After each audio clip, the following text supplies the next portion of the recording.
Jenoside ikorerwa abahutu turasabye ihagarare. Ikivunge cy'abantu tuti ni ibiki ati turahunze. Ubwo rero abo bantu b'impunzi bari baravanga mu byabo bari abantu bisanzwe tubara aho ngaho batuye aho ngaho Murambi bazi iwacu mu bavandimwe babo basaba ibyo kurya kuko wenda ibyo bahabwaga byabaga bidahagije. Ubwo rero batubwiraga ibya FPR ukuntu yica abantu. Abenshi bari baravuye muri komine Muvumba, abandi muri Ngama, abandi muri Gituza. Abo bose baje bahunga bati FPR ni mutinda gato bari bageze hejuru muhungi. Tangiye avuga muri iki kiganiro avuga ko ngo FPR yakoze ubwicanyi ibyumba. Wowe nagira ngo ariko nibutse n'abadukurikira kuko ngira ngo nawe icyo kiganiro warakibonye. Habyarimana we wenyine yaje kwisabira imbabazi abaturage b'ibyumba avuga ko abasirikare bo kwa Habyarimana bishe abaturage b'ibyumba mu gihe abaturage babafashaga babashakira ibyo kurya amazi. Habyarimana we yaje kwisabira imbabazi mu gihe cya jenoside yakorewe abatutsi kandi nawe akaza gufungirwa Arusha ku bw'izo gahunda zo kwica abatutsi. Bakunzi ba Info France Rwanda, umurongo mumenyereye, urubuga bagezaho amakuru meza, amakuru mazima, amakuru y'ukuri, anyomoza amakuru yuzuye ibihimbano bitambuka kuri za cano ku mbuga za bamwe mu banyarwanda bigize inkotanyi cyangwa se bigize bakotanira ariko ibintu by'ubugome gusa n'amayeri. Ndagira ngo tubakire mu kiganiro dufitanye n'umushyitsi w'uyu munsi, Bwana Olivier Gatete wa Rwanda Nordic TV. Yatangire abibwira anabasuhuza. Murakoze cyane Bwana Kayumba kunyakira. Nizera ko tuza kugira ikiganiro cyiza. Nubwo unyakiriye ariko ngira ngo uri uze kumpa umurongo cyangwa nanjye ndakubaza ku byo ntekereza, cyane cyane ko hari ibyo tuba twaganiriye wenda bisanzwe. Ndagira icyo nkubaza tuganira bisanzwe nk'abari mu kiganiro. Murakoze. Murakoze cyane, n'ubundi ni karibu.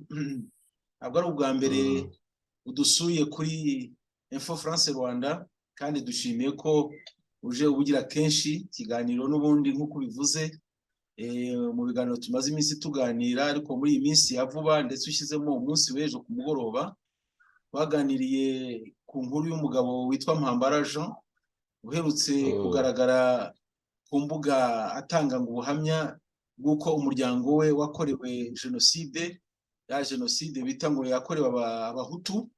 Nkibwira ko rero uyu Mpambara ndamuzi bihagije. Ndagira ngo dutangire ikiganiro rwose byimbitse kugira ngo n'abadukurikira banyurwe nacyo kandi basobanukirwe ukuri muri ubwo buhamya n'amayeri yuzuyemo. Urakoze cyane Bwana Kayumba kuba ubikomojeho ukavuga kuri Mpambara Jean cyangwa Yohani Mpambara. Uyu nagira ngo umubwire birambuye abadukurikira kugira ngo bamenye uwo ari we, cyane cyane ko nkanjye ubwanjye nsanzwe mfite ikiganiro gifite insanganyamatsiko yitwa ngo tubamenye. Uyu Mpambara Yohani ni muntu ki Bwana Kayumba ku bantu batamuzi? Ikiganiro tugiye gutambutsa, tugiye kuganiriza abatwumva, kirajya n'ubundi mu mujyo w'iyo gahunda yawe yatubamenye. Kandi kumenya Mpambara birakwiriye kuko iyo umuntu yigaragaje uko yarabitse yarahishe, ni ngombwa ko abamwumva bamusobanukirwa bakamenya uwo ari we. Mpambara Jean ni umugabo w'imyaka 68, yavutse muri 54, akaba avukira mu cyahoze ari komine Rukara, hariya aho bita cyane hafi ya paruwase y'abaporo b'Abanglikani yitwa Igahini. Akaba yarakoze imirimo myinshi, akayikorera muri biro pedagogique, nuko yari mu bari bakenewe. Yarangije icyo bitaga kera Institut Pedagogique National IPN, yasohoragamo abigisha bo mu mashuri yisumbuye, ariko aza guhabwa imirimo na MRND mu biro pedagogike, ni ukuvuga ko yakoraga za gahunda z'ubwarimu, agakora ibidanago by'abarimu, ibyo nibyo yakoragamo. Ntambara rero yaje kubivanwamo n'ingoma ya Habyarimana, bamugira burugumesitiri wa Rukara, aho yakoze mu gihe cya jenoside yakorewe Abatutsi, kandi nawe akaza gufungirwa Arusha ku bw'izo gahunda zo kwica Abatutsi, kuko yaboraga komine kandi akagira uruhare muri iyo jenoside. Ubu rero akaba amaze gufungirwa Arusha, ndetse akavanwamo, yahungiye mu Bufaransa, aho umugore nawe wicaye witwa Kampiro Deta, bakaba bicaranye bombi, kandi tukaba twaragize igihe gihagije cyo kubana, tubana mu buryo bw'itorero, tubana mu buryo busanzwe nk'abantu baturanye, nk'abantu begeranye, ndetse no mu bintu byo kumilita mu bintu bya opposition. Ndibuka ko twigeze kubibanamo, tukabikoranamo igihe gito, birumvikana kuko naje gusobanukirwa amayeri arimo, mbivamo hakiri kare. Ariko Mpambara uyu rero ni uwo nguwo nkubwira, bivuga ko Mpambara uyu nguyu umuzi mu Bufaransa, yageze mu Bufaransa hagusanga. Mpambara yageze mu Bufaransa hansanze, ndetse yanyuze mu kirwa bita Mayotte, aho yari kumwe n'umugore we, ariko baza kuza mu Bufaransa bamaze kubona ibyangombwa bibinjiza mu Bufaransa, ubwo bicara i Rouen barahansanga, hanyuma turabana, ndetse no mu rusengero nayoboraga, muri eglise nayoboraga, nayo natangije icyumba cy'amasengesho za kuva mu rusengero, nabwo umugore we twabaga turi kumwe, ariko umugabo kuko ari wo mu itorero ry'Abakatolike, agasengera mu Katolike, ariko tugahora mu buzima busanzwe. Nuko rero uti turakoranye, turasenganye, turabanye aho ngaho mu Bufaransa, dukoranye muri opposition. Mpambara wamubona gute wowe nk'umuntu mwabaga muri kumwe bya hafi? Mpambara ni umugabo uhishe cyane, arahishe, ariko iyo mubaranye igihe arakwibwira, ukamumenya, ukamusobanukirwa, nubwo aba afite agakeregeshwa atakubwira, birumvikana. Mpambara rero ni umugabo, ndetse nagize n'igihe gihagije cyo kumwigisha imodoka, abona perimi yo gutwara, kuko ari mu Bufaransa. Nagize n'igihe cyo kwigisha abantu imodoka, ndetse nkabajyana no mu bizamini bagatsinda perimi, cyangwa se batanatsinda tukazongera tugasubiramo tugakomeza. Abanyarwanda benshi bicaye hariya mu Bufaransa, cyane cyane mu gace ka Rouen na Lyon, baranziho ko nabagiriye umumaro wo kubigisha imodoka, bakabona amaperimi, bagatwara, bakabona n'akazi. Uti rero uyu Mpambara unamwigishije imodoka, na mwaramwakiriye, nabanye nawe. Mpambara avuga ko yatangiye kuba burugumesitiri kuva muri 1990 kugera muri 1994, ubwo yahungaga FPR. Agera ubwo yatangiye avuga muri iki kiganiro, avuga ko ngo FPR yakoze ubwicanyi ibyumba. Wowe nagira ngo ariko nibutse n'abadukurikira, kuko ngira ngo nawe icyo kiganiro warakibonye, Habyarimana we wenyine yaje kwisabira imbabazi abaturage b'ibyumba, avuga ko abasirikare bo kwa Habyarimana bishe abaturage b'ibyumba mu gihe abaturage babafashaga, babashakira ibyo kurya, amazi. Habyarimana we yaje kwisabira imbabazi. Ibyo ngibyo babikoraga bagira ngo babizabigereka ku Nkotanyi, bavuge ko Inkotanyi arizo zishe abo baturage. None uyu Mpambara n'uwamuhaye mikoro ngo avuge, aragaruka agakora na liste y'abantu bishwe icyo gihe muri byumba, akavuga ko ari Inkotanyi zabishe. Wowe ibyo bintu wari usanzwe bimwumvaho? Mpambara navuga ko yagiye azamuka mu ntera, yarahageze, ndetse namwitiranya n'urwumvu, kuko yinjira mu Bufaransa yahinjiye afite imvugo nziza, avuga ati mwa bantu mwe Arusha mbonye imbabazi z'Abatutsi kuko mubambabariye barimo. Yaje abivuga, nabisubiramo, nanabimubwira, kandi n'ubu ngubu abyumve, kugira ngo atahindagurika cyane amagambo. Ijambo rya mbere burya riba rifite agaciro. Mpambara rero mu byerekeranye no kwica gutya, ahubwo ndibwira ko ibyo yakundaga kuvuga ni ubwo buryo ki yatabawe n'Abatutsi mu gihe yari ari hariya, ndetse Arusha, hakabamo n'abamusuye, hakabamo n'abamugemuriye. Ibyo yarabirataga cyane, akavuga ko rwose ari abanyembabazi. ndetse igeze no kuba ko FPR ari umuryango abona ufite gahunda nziza, nubwo byaje guhinduka nyuma nyine kubera ubuhungiro burya bugira urumva twari turi hamwe ntitwaranaga, ariko ibyinshi twarabiganiraga, ari nayo mpamvu twakoranye ibyinshi ku buryo ibyo ndi kumubwira abyumva bisobanukirwe, ku buryo ndibuze no kugira message mwoherereza, ariko Mpambara ni ukuvuga ngo avuga yizigama, ariko nanjye icyantunguye ni ubu buhamya avuga busa naho ari opposite y'ubuhamya yari afite ko abatutsi bamugiriye neza, noneho ahubwo akaba agarutse akavuga ngo umuryango we wakorewe jenoside, kuko umuryango we Hutu, kuko ni umuhutu nk'uko babivuga mu mvugo z'abantu hanze aha ngaha batarava ku moko. Ikimenyimenyi ni uko avuga ngo bakoreye abahutu jenoside, ariko kugeza ubu ntanavuga bayimukoreye cyangwa se bayikoreye umuryango, babivuga gutyo gutya gusa. Akunze kujya abereka akantu kugira ngo nanone agaragaze ko ari umuganza wa wundi uzi ubwenge, ariko nakubwira ko ibintu byinshi Mpambara agiye yenda kugaragaza n'ibyo byari bimubitsemo, yari yagerageje kugenda bizinzika, ariko ubu noneho hagiye kujya agaragaza ko Mpambara ari Mpambara uwo nanjye ntashoboye kumenya hakiri kare, ariko nkaba nzi yuko ibyo muziho byose bihagije. Niko Kayumba, reka nkubaze akantu gato. Hari akantu komojeho uti jenoside yakorewe abahutu. Iri jambo ririmo riragaruka cyane muri no minsi, ni kubera iki? Ni iki kibitera?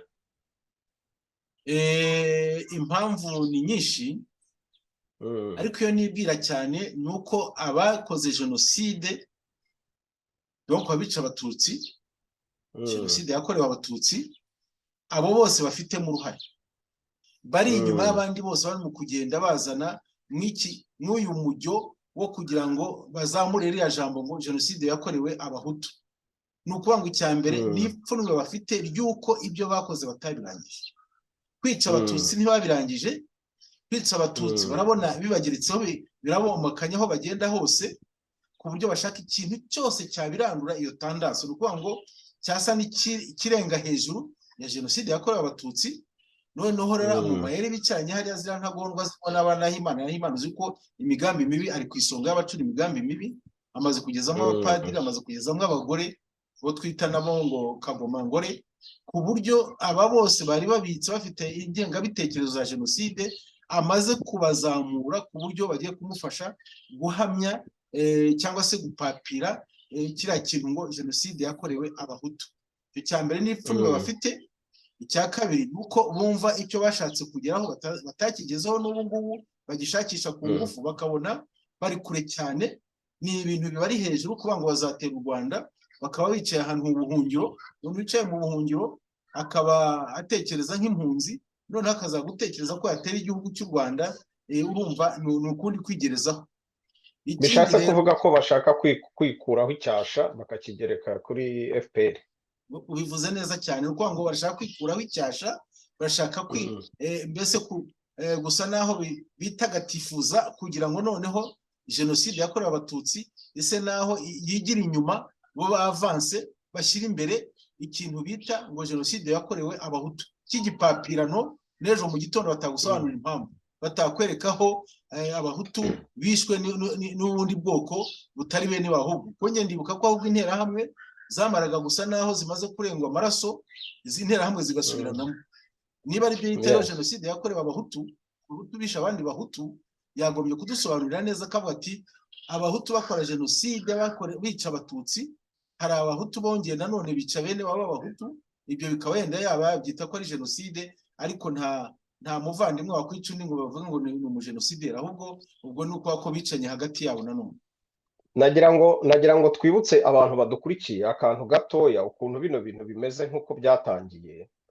Bwana Kayumba, ngira ngo urabyibuka neza, jenoside ikirangira abantu bakora interahamwe cyangwa abajenosideri cyangwa bafatanyije n'interahamwe mu bwicanyi cyangwa abayobozi bazo batangiye bavuga ko nta jenoside yabaye mu Rwanda. Icyo ni kimwe, bakivuyeho baratsemba, baravuga bati no, urumva jenoside n'ubundi ni mahano yagwiriye u Rwanda, ni ukubera umujinya, kubera ko bari bishe umubyeyi wacu Habyarimana, nicyo cyatumye twica abatutsi. Icyo kivuyeho baravuze bati noneho tubaye nk'aho twemera ko jenoside yabaye, kubera ko mbere batangiye bavuga ngo ni ijambo jenoside gusa, ni ukuvuga ngo ni nk'aho habaye ubwicanyi niko babyitaga. Ibyo bivuyeho babonye ko ijambo rihindutse ribaye jenoside yakorewe abatutsi kandi bitatewe n'uko indege ya Habyarimana ihanutse, baravuga bati ibi bintu twikozeho, mureke noneho ibi bintu tubihindure. Barangije baravuga bati no, inkotanyi zatwinjiyemo zirangije zica bene wabo kugira ngo zigere ku buyobozi. Ngira ngo icyo kintu wagiye ucyumva kenshi cyane bakigarukaho, bavuga ko inkotanyi arizo zigize interahamwe, bakagendera ngo ku ijambo ngo Tito Rutaremara yavuze n'ibiki. Nyuma baza kuvuga bati twibeshye, kuko niba inkotanyi ntizashoboraga kwigira interahamwe ngo tunanirwe kuzimenya, kuko abantu bahise bababwira bati se ni gute abantu mu nkotanyi 80% yari abahungu bari bavuye hanze mu bihugu, bari impunzi bava i Burundi, Bugande, Tanzania. Umuntu wakuriye muri biriya bihugu aksaye uhita ubyumva ko atari iyo muntu wakuriye mu Rwanda, urumva, ku buryo yaza akigira interahamwe icyo gihe byari byoroshye kumufata. Baravuga bati twakishe. Noneho bakivuyeho babanje barwana n'imibare, bavuga ati no, nta nubwo ari miliyoni, deja statistique yerekana ko mu Rwanda nta batutsi bari bahari bangana gutyo. Ibyo babivuyeho, ubu noneho bagezeho ku kindi cyitwa noneho ngo jenoside yakorewe abahutu, bavuye kuri bya bindi bya double jenoside. Noneho ibi bintu nagira ngo twereke abantu uko ari ibintu ni etape ijya muri ma etape 10 ajyanye n'ibintu na etape zigendana na jenoside. Noneho ubu bageze kwihakana ry'ibikorwa by'ibintu bakoze. Nagira ngo dukomeze rero mu kiganiro. Uyu mugabo ko yarekuwe cyane cyane ku bw'imbabazi yahawe, wenda tuvuge ko yanarangije n'igihano cye, ni iki cyongeye, ni ya mahame, ni iki cyongeye kumutera kongera kugaruka muri ibi bintu? Ayo magambo uvuze agirira akamaro abatwumva, Bwana Olivier, kuko kugeza kuri iyi saha tuganira, tutambutse ikiganiro, abajenosideri ntabwo barakira gutsindwa kwabo. Aho bicaye ntabwo barakira gutsindwa kwabo. Uribuka intambwe ya mbere yabigaragaje ni igihe bihinduyemo abacengezi. Ukuvuga ngo bihinduyemo abacengezi bavuga bati ntabwo turatsindwa, ntibarabyemera, ntibava ku izima. Baraza boreka abaturage mu nce z'amajyaruguru, ndetse bacengera bagera no muri za Gitarama no muri za kera hari iwacu mvuka, bashaka kugira ngo bongere bashoze intambara. Ntabwo byabahiriye. Ibyo bapapira byose kugeza ubu mwizo etape nk'uko ugeze ubivuga, nta na kimwe kigeze kibahira. Kugeza kuri iyi saha baracyashaka iturufu yo kugira ngo barebe ikintu cyajya ku rwego rwa jenoside yakorewe abatutsi, kuko baravuga bati iki kintu aho tuzajya hose kizaduhama. Nta kindi kintu twapapira, kuko ni abapapirizi, ni abanyabinyoma. Niyo mpamvu izi cano zacu zinyomoza ibi bintu by'izi nterahamwe, z'izi ntagondwa bakoze amabi. Kugeza ubu rero bararwana n'ikintu cyabananiye gukora, ndetse mu nteguro nyinshi yenda twajya dukora hirya no hino, tukareba ukuntu harimo bamwe bigisha n'abana babo kugira ngo bahangane na leta, bahangane n'ubutegetsi. Ngasanga rero nk'uko ubimbajije, uyu mugabo nawe ahagurutse muri za Kagoma n'aho Imana yifuza, kuko hari abazanye amatwara nka padiri witwa Theophile, aravuga ati ikintu cyose cyashoboka, arabishyira mu nyandiko ye, cyatuma dusubira mu Rwanda tukarutera tugikore. Ikintu cyose rero cyashoboka kugira ngo bazimanganye jenoside yakorewe abatutsi, nicyo bari gupapira kugira ngo barebe ko hari ikintu cyayijya hejuru. Noneho rero ubwo aho uriya mugabo Mpambara Yohani, umusaza w'imyaka nakubwiye, agatinyuka akarenga ukuri, karenga za mbabazi yagiriwe, ndetse ubwe ahamya, arabizi arabihamya.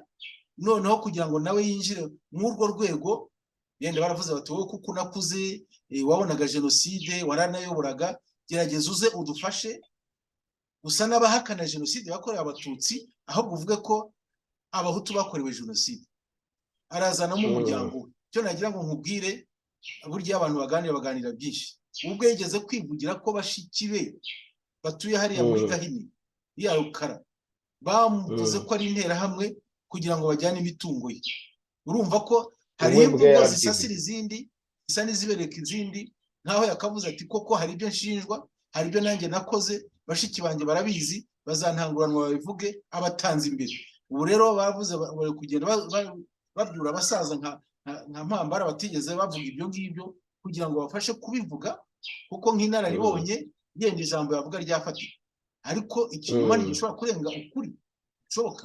Aho yicaye arabizi ko ndi kubivuga, arandeba, aranzi bihagije, azi ibyo twaganiriye, ari mu bafashije umugore wanjye kwanga ko ngaruka mu Rwanda. Ntabwiye nti njye mu Rwanda icyo numva ngiye kurukoreraho kibi ngiye kukihana ku mugaragaro, nabyandike kandi njye no mu Rwanda. We n'umugore baje iwanjye babirwanya ku mugaragaro bati umugore wawe ntashaka gusubira mu Rwanda, uragiye gukora iki hano mu Rwanda? Ariko se Mpambara, njye ndi pasiteri nigisha abantu iby'Imana, iby'iyobokamana, kutajya mu Rwanda rwambyaye, naho haba ari icyo mbazwa hariya nzakisobanuraho, nikimfata ngisabira imbabazi. None nk'umuntu w'umugabo urambwira ko ndashobora kujya iwacu, hari abavandimwe, hari inshuti, hari igihugu cyambyaye, hari ubuyobozi, abantu bose batangiye kubona ubuyobozi bwiza bushimwa. Nakoreze iki gihugu kuva muri 1994 nsohoka mu Rwanda muri 2004, nabwo ngiye mu nama mpuzamahanga y'abakozi bahura n'abakoresha na leta y'u Rwanda i Geneve. Ntabwo ngiye uko ninjiye muri iki gihugu, ntabwo nakinjiyemo u Rwanda rumenesheje, nubwo dupapira ibintu by'ibinyoma. Mpambara, ndagusabye n'abandi muri kumwe, ntimunyumvishe ko umugore wanjye ashobora kumbuza kujya mu Rwanda. Ndi umugabo mu rugo, nzi icyo mvuga, nzi icyo nkora. Abana banjye bagomba kutazahezwa mu Rwanda, bakazarugendamo nk'urwababyaye, urwabyaye ababyeyi babo ba sekuru. Ibyo bintu, izo nterahamwe, ibyo bigarasha byicaye hariya niryo turufu bagira, ariko ibyo bakabihisha abantu cyane abakoze jenoside, bakazana za gahunda nyinshi babacengezamo, ngizo za pasiporo, ababuze ibyangombwa bari muri galere hariya, ngibyo ibyo bintu byo kwiga ngo nabo biga, kuko bazi ko mu Rwanda amashuri hari kandi abana bize baminuje, kugira ngo bagende bapapira bapinganwa na gahunda zo mu Rwanda. None bashatse gupingana na jenoside yakorewe Abatutsi. Icyo kintu barakibeshyaho. Mpambara nyumve, Mpambara asobanukirwe neza, ye kwibeshya, arakuze, ave mu ibyo binyoma bamubeshya. Yenda ejo bundi bazamugira ngo minisitiri. Uzi ko uriya Mugwagasi bita Nahimana yirirwa abeshya abantu ngo arabagira ba minisitiri, abagira ba secrétaire d'État. Ibintu nk'ibyo nyine, kuko ni ibipapira nafite. None bari guhamagara n'abapadiri bakambura amakanzu, bakaza kumufasha ubwo bugoryi, ubwo bugome, kuko ni ibigome biteye hariya mu mutwe harafuritse, ntabwo batekereza. Ibyo mu Rwanda birabarenze, bashaka kubyemera.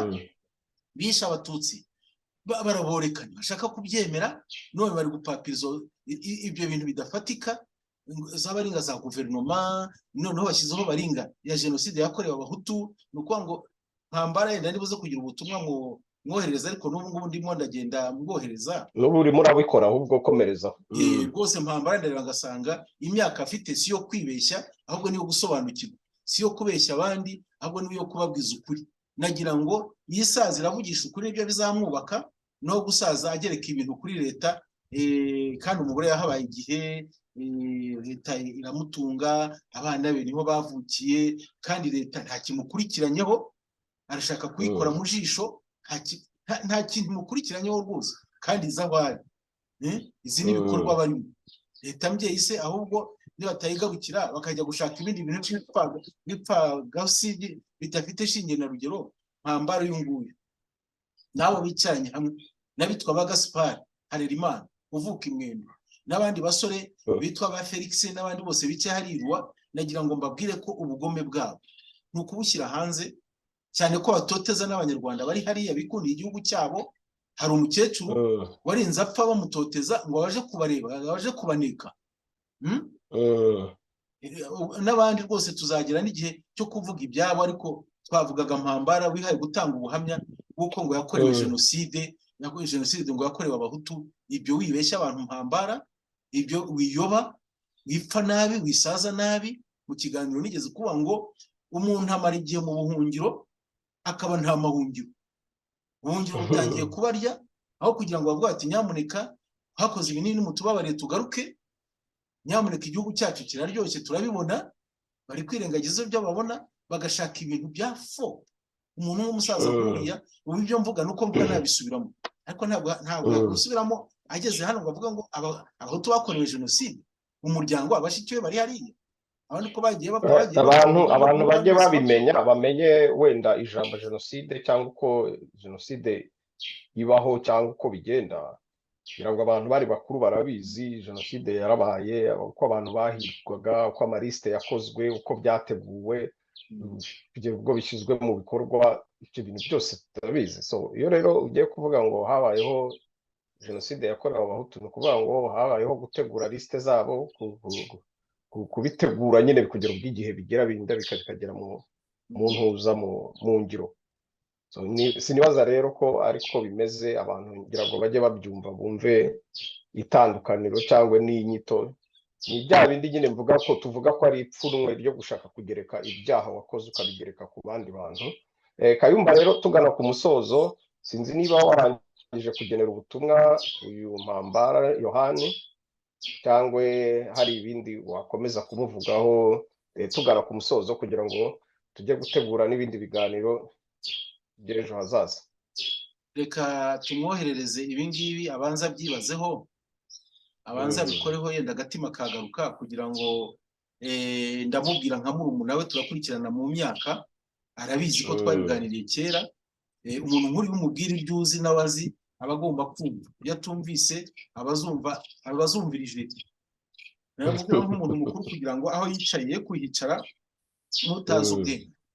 U Rwanda ni ruzima, u Rwanda ni rwiza, u Rwanda iwabo igahini hari irukara, muri rukara hararyoshye, abantu bose barahazi, nawe arabizi kuko babona amafoto, bafite bene babo bohereza amafoto, nabo bafite abandi bohereza amafaranga, dore ko n'imfashanyo ziba hariya mu Buraya akenshi bazikoresha kugira ngo bangize igihugu bagituka, ndetse n'abayobozi bacyo. Ariko namubwira ngo aho yicaye tekereze nk'umuntu w'umusaza, hakanira abana b'inzana z'ejo bundi ziye kumushuka, zimujye mu bwonko, zimwumvishe ko agomba kuvuga ngo jenoside yakorewe abahutu. Yarinjiye mu Buraya, mu Bufaransa, iruwa avuga ati abatutsi bangiriye neza, abatutsi bangiriye imbabazi, azabivuga ahubwo avuga ko bashikire aribo bari kumwita interahamwe kugira ngo bajyane umunani. Ayo magambo mvuze nayibuke, hanyuma yihane ariya magambo ave muri kariya gatsiko k'abantu bazabagira nabi gusa. Uzi ko yaza mu Rwanda akahasazira neza, n'umugabo akahasazira neza. Ubu si umubyeyi aba yagira imbabazi nyinshi, we yabima imbabazi. Twese kandi tubayeho mu mbabazi za nyakubahwa perezida wa repubulika. Abantu benshi batabona ko ari umubyeyi rwose, kandi bagombye kujya bamwita umubyeyi w'igihugu, nyakubahwa perezida wa repubulika, bakabivuga n'iminwa yose n'umutima wose. Ubwo rero nibyo nagira ngo mbire Mpambara. Kandi ikindi nasozerezaho ni uko urubyiruko rubegereye rwareka kumva bene ariya magambo adafite shingiro, kugira ngo batabeshya abana, bakabuza kwigira, bakabuza ubushakashatsi, bakabuza gushaka ubuzima bwabo bw'ejo hazaza heza habo, kugira ngo bareke ayo magambo y'abasaza badafite mu mutwe hakiri hazima, bashaje nabi, bahinduka nk'imvu zigiye aho ageze agahindagurika. Ijambo rizima riragenda rigakomeza rikerera abana, rikabakuza, rikabagirira neza. Nibyo namwifuriza, kugira ngo we na Kampiro Deta nka madamu we ndetse bashatse bagaruka bagasura u Rwanda, bakaza rwose. Inshuti z'imirongo yombi, Info France Rwanda na Nordic Rwanda TV, nagira ngo rwose tubashimire ikiganiro cyacu mwakurikiye, n'abandi bazagikurikira, kandi tubasaba kugira ngo mukore like, mukore share, rwose mwiyaboneshe kwizi mbuga z'abanyarwanda, bene wanyu, bene wacu, baharanira kugira ngo igihugu cy'u Rwanda kibe cyagira amahoro, kandi noneho baharanira no kugira ngo abanyarwanda aho bari batekane, kandi mu by'ukuri y'umwihariko noneho abanyarwanda bumva bagishidikanya u Rwanda rwabo baze birebere. Abanyarwanda bumva bakeneye kumenya amakuru meza baze birebere, amakuru y'ukuri, aho kugira ngo abantu babeshywe, aho kugira ngo abantu bagoreke amateka. Rwose kuvuga ngo hariho jenoside yakorewe abahutu, icyo nagira ngo ngihakanye kandi ifite impamvu, ngifite n'ingero, nuko nta bahutu bigeze bicwa. Uwabishe ninde ngo bavuge ngo ari kubica kubera ko ari abahutu? Ibyo kandi bikajya muze imyaka igeze kuri 28 yose jenoside yakorewe abatutsi bayeho. Ubu niho abantu agatsiko runaka kajya kuzamura ikintu ngo jenoside yakorewe abahutu. ariko utabeshya we nta namwara. Ubwo rero nagira ngo nsozereze aho ngo mbashimira ko mwadukurikiye kandi ko muri abantu beza, mbifuza kumenya ukuri no kugukurikiza, mukamagana ibinyoma, mukamagana abantu banakuze naho bari n'abatoya mu rugero bashobora gutambutsa ku mbuga nkoranyambaga ibinyoma byatuma urubyiruko rwacu ruyoba, byatuma abanyarwanda bibereye mu byabo barangara. Ibyo rwose ndagira ngo mbasabe nk'abanyarwanda, nanjye nk'uko ndi umunyarwanda, duharanire kubaka urwatubyaye, duharanire kugendana n'uko ukuri kwaba kumeze. Nagira ngo na Olivier kuko nawe abonetse, nawe asoze uko abyumva, ariko njyewe ndabashimiye ko mwatwumvise kandi bikaba bigenze neza. Urakoze cyane Bwana Kayumba, nubwo nari nabuze gatoya, ariko nagira ngo ngushimire ku kiganiro cyiza tugiranye, ari nako nshimira abadukurikiye, nanabararikira gukurikira ibiganiro byacu bya buri munsi bizakurikira, cyane cyane muri iki kiganiro cyitwa ngo tubamenye, kandi nibutsa ko bakwiriye kugenda bagakanda subscribe kuri Info France Rwanda hamwe no kuri Rwanda Nord TV kugira ngo bajye babona ibiganiro byacu bya buri munsi. Murakoze Bwana Kayumba. Nakoze muvandimwe Olivier. Murakoze namwe.